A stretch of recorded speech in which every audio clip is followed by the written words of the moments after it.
tere hommikust siis. Kell on 6:50 ja Kristel sammub siin lennuväljal. Kuusiku lennuväljal oleme. No Kristel, mis on emotsioonid? Emotsioonid on ülevad.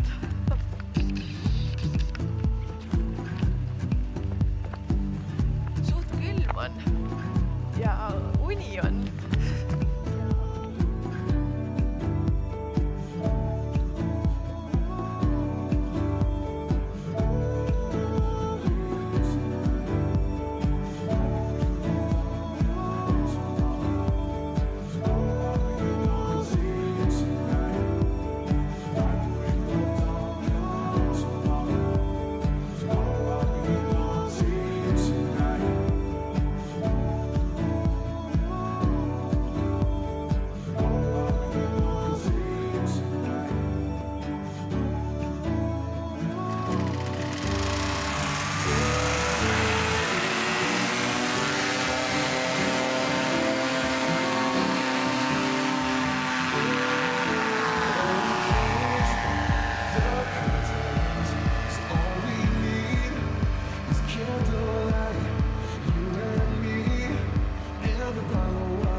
Ja alustasime kodu poole sõitu.